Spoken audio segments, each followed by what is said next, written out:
Narcissists do not listen, do they? But what if I told you there are certain occasions when they sit down, show patience, and listen to every single word that is spoken to them? That sounds shocking, but that is true.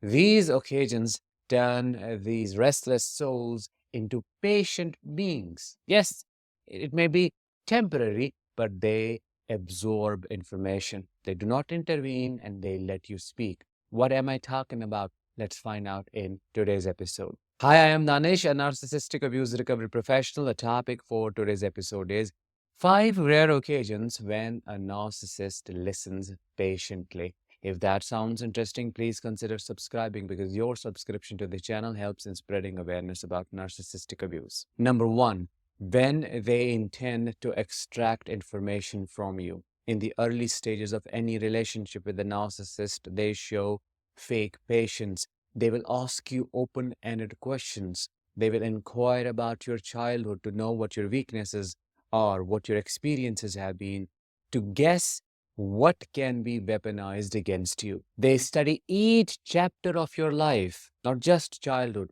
They'll ask you about your former relationships. They'll ask you about your work. They'll ask you about money. They will want to know what hurts you the most and what you desire to become the person who will pretend to be a solution to all your problems. Guess what happens next? You fall for them and you fall badly because they turn into an angel that you always have been looking for. While listening to you, their eyes will bulge out. They will make intense eye contact and you will feel seen.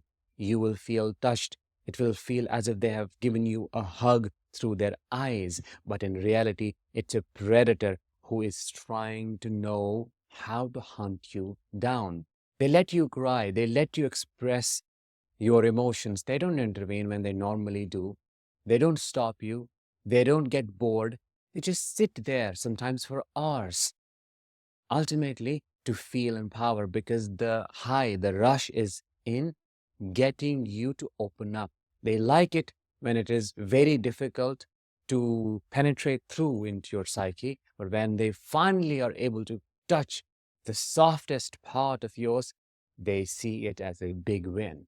Number two, they listen to flying monkeys who regurgitate information to them. What are flying monkeys? Those people who enable the narcissist go around and collect information about their former sources of supply or even current sources of supply. These people, this group comes together, the narcissist becomes the center of the attention, they gossip, and every bit of information is regurgitated, fed to the narcissist, and that is when they patiently listen. They ask open-ended questions. Okay, what did you find about this relationship? What did you find about so-and-so? Have they moved on? Are they living the way I left them? What's going on in their life? Are they happy? What were you able to know about their financial status? Is there a way for me to re-enter their life? Oh, okay, tell me more about that. Those are the kinds of questions that are asked. If not that, then they will just stab you in your back. Oh, so-and-so, nasty person, such a foolish person. I hate talking to them, but I just have to talk to them. What can I do? They're a fool. I need to tell them they are great, but in reality, they are not. All the bad stuff that they are themselves will be projected onto you. And these people, this mini cult, celebrates their connection through gossiping, through this process of regurgitation. They feed off of each other. That is when a narcissist truly, truly listens because they need negativity. They're miserable human beings, and you know, misery loves company. Number three, when you fail, or when you share a bad news about yourself to them. When you succeed in your life, they don't listen. They may pretend to listen, but you will notice their eyes won't match their mouth. Their eyes will be dead or filled with jealousy, animosity, and you will see a small smirk on their face. When you share a bad news with them, you will see a broad smile. They won't be able to contain or control it. They won't think about how inappropriate it is to smile in that moment. You could, for example, say, oh, I lost hundreds of dollars. Oh, I lost a business deal. Oh, this happened to me. Oh, my son nearly died in a car crash. Instead of consoling you, they will be happy about it. They won't intervene. They will ask you more about it, not to console you, of course not, but to listen, but to know what happened after that, what happened after that. It gives them a rush. Why? Because they want to see your downfall. They want to see you destroyed. They want you to stay stuck in sadness and negativity. Why? Because, as I said, they are miserable human beings. Nothing is moving forward in their life. So why would anything good happen to you? Recently, an acquaintance showed this kind of behavior. I shared a bad news with them, and I could see a smile on their face. They wanted to know more. It shocked me, but I instantly realized that I'm dealing with a demon. It's a narcissistic smile, and I know they are extracting satisfaction from this bad news. Let me give it to them, and let me see what they do with it and what kind of behavior I get to observe. All the other time, they were talking at me. They were extremely distracted. It was so chaotic. But in that one moment, they stayed silent for at least 5 minutes.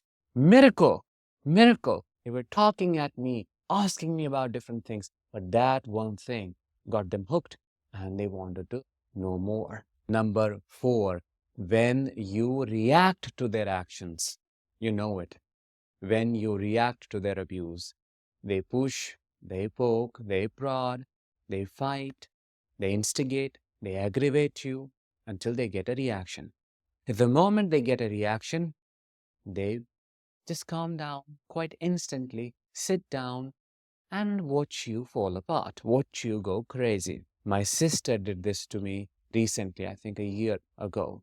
I was still in hopes of having a good relationship with her, so she kept calling me and asking me, why am I doing this? Why am I doing that? Why am I distancing myself from the family? Then I decided to open up and I expressed my emotions, and it took a toll on my health. But nevertheless, I did it. And when I started giving a reaction, when I started opening up and talking about my pains, the agony, she instantly calmed down and she listened. Before, she was not listening at all. She was questioning me. She was interrogating me. But the moment I started giving an emotional reaction, I shifted from grey rocking to opening up. She started listening to me and then had nothing to say in response. That is the other thing. They will crack you up and say nothing back at all at the end of it, which will leave you feeling crazier than before. And you'll think, did I say something bad? Am I not making sense? What did I do wrong here? Why didn't I get a response? And then they'll hang up or do something else. Number 5 and the last one. When they're around a person who is more influential or powerful than them. See, narcissists see people in a hierarchy. There are people who are always above them, more powerful, more capable, more influential, or people below them. Nobody is equal to them. Those who are below them, they don't want to do anything with them at all. They wouldn't want to even talk to them. But those who are way up the hierarchy, they want to not learn from them, but to steal their stuff. Let's say the narcissist is around a person who is doing good financially, and the narcissist wants to find an easy way out. What will the narcissist do? Will pay close predatory attention and will ask questions like, how did you get there? Tell me the truth. You found an easy way, right? You scan people, right? Because that is how they think. Narcissists think everybody is like them.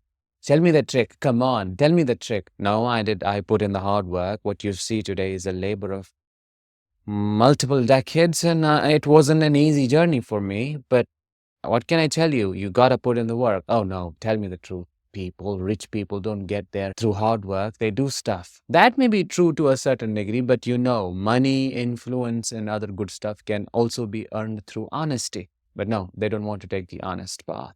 So that is when they listen. When this more influential person, more capable person, more powerful person drops hints to inform their behavior, to kind of tell them what I did to get there. That is when they take not inspiration, but knowledge.